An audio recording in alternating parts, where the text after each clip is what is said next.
Olá, irmãos! Saúdo cada um de vocês com a graça e a paz de nosso Senhor Jesus Cristo, amém?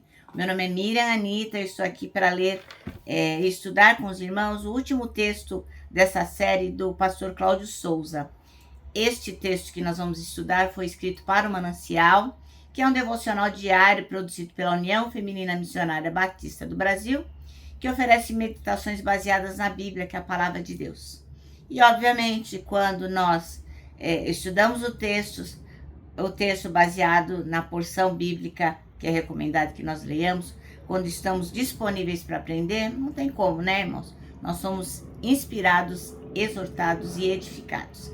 Isso, logicamente, vai promover nosso crescimento espiritual e vai nos engajar cada vez mais com a missão de Deus.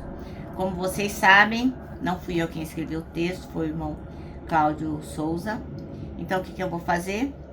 Vou ler para os irmãos e contar aquilo que eu entendi. Então, vamos pedir ao Senhor que esteja conosco, nos abençoando. Senhor Jesus, em teu nome, pedimos a tua bênção para que possamos compreender as tuas verdades eternas e que nós possamos aplicá-las e compartilhá-las no nosso dia a dia. Amém. Bom, irmãos, então nós vamos ler Mateus 5, nós vamos ler do 5, de 1 a 13, os 13 primeiros versículos, tá bom?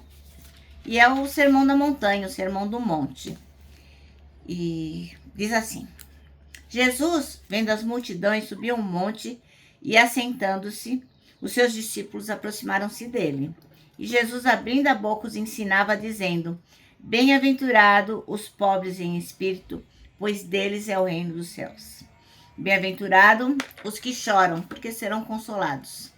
Bem-aventurados humildes, porque herdarão a terra. Bem-aventurado os que têm fome e sede de justiça, porque serão fartos. Bem-aventurados misericordiosos, porque alcançarão a misericórdia. Bem-aventurados limpos de coração, porque verão a Deus. Bem-aventurados pacificadores, porque serão chamados filhos de Deus. Bem-aventurados que sofrem perseguição por causa da justiça, porque deles é o reino dos céus. Bem-aventurados sois vós, quando vos insultarem e perseguirem e, mentindo, disserem todo mal contra vós, por minha causa. Exultai e alegrai-vos sobremaneira, pois é esplêndida a vossa recompensa nos céus, porque assim perseguiram os profetas que viveram antes de vós. Vós sois o sal da terra, mas se o sal perder o seu sabor, com que se há de temperar? Para nada mais presta, senão para se lançar fora e ser pisado pelos homens. Amém? Bom, então o valor do sal. O versículo escolhido é o 13, que diz: Vós sois o sal da terra. Ora, se o sal vier a ser insípido, como lhes restaurar o sabor? Para nada mais presta, senão para ser lançado fora e ser pisado pelos homens. Bom, uma pergunta que não quer calar. Você já parou para pensar por que Jesus Cristo usou essa metáfora, essa ilustração? Por que Jesus Cristo chamou a gente de sal? Podia ter chamado de outra coisa, né? Por exemplo, ele poderia ter dito: vocês são ouro, brilhem no mundo. Não, mas ele não disse isso. Ele disse: vocês são sal, temperem o mundo. Olha que interessante, né? Ora, nesses dias que a gente vem vivendo, é muito fácil comprar sal. Você vai no mercado, compra lá, não é uma coisa que custa caro, tem abundância, tem diversas marcas, tranquilinho. Mas quando Jesus falou essas coisas, era muito difícil comprar sal. E a realidade era muito outra. Inclusive, o sal era tão importante que as pessoas trocavam as coisas pelo sal. E daí vem a palavra salário. Por quê? As pessoas... o sal era tão importante que era tipo uma moeda corrente. Não tinha geladeira naquela época. E se você caçava um animal, se você tinha alguma coisa para guardar, o sal ia servir para isso, né? Para impedir que aquilo acabasse apodrecendo. enfim, o sal ia se tornando cada vez mais valioso.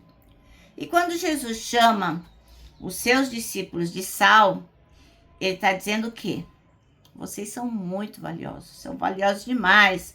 E a tarefa que eu tenho para vocês, o trabalho que eu tenho para vocês, a missão que eu tenho para vocês nesse mundo, é que vocês façam a diferença.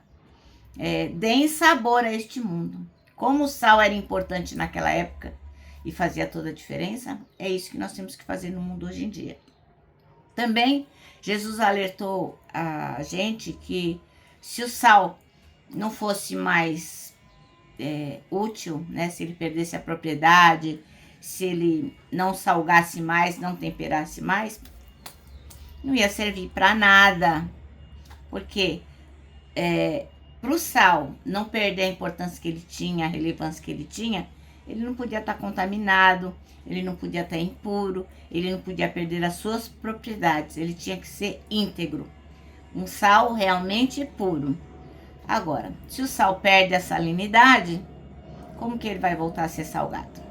Na verdade, o sal acaba se tornando imprestável e não serve para mais nada.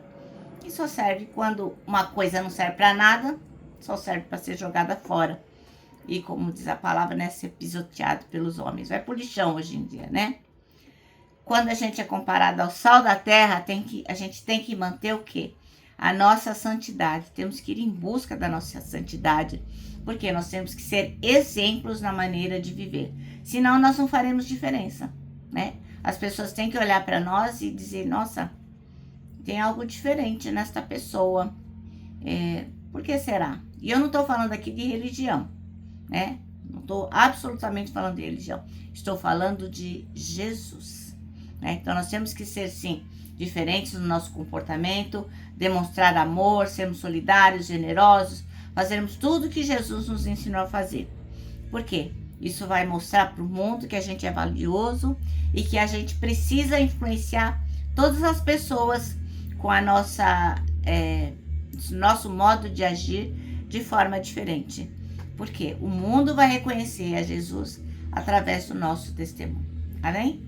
Bom, o nosso manancial termina assim. Sejamos como o sal da terra, para que todos possam ver Jesus em nossa vida. Agora eu vou terminar aqui, deixando meu abraço diário de urso. Ó. Lembrando que, para nós que sabemos o valor do sal e como devemos fazer diferença no mundo, para nós o abraço está super mega certo. Quero que você se lembre também do nosso versículo deste ano, que é 1 Tessalonicenses 5:9, que diz assim: porque Deus não nos destinou para a ira, mas para recebermos a salvação por meio de nosso Senhor Jesus Cristo.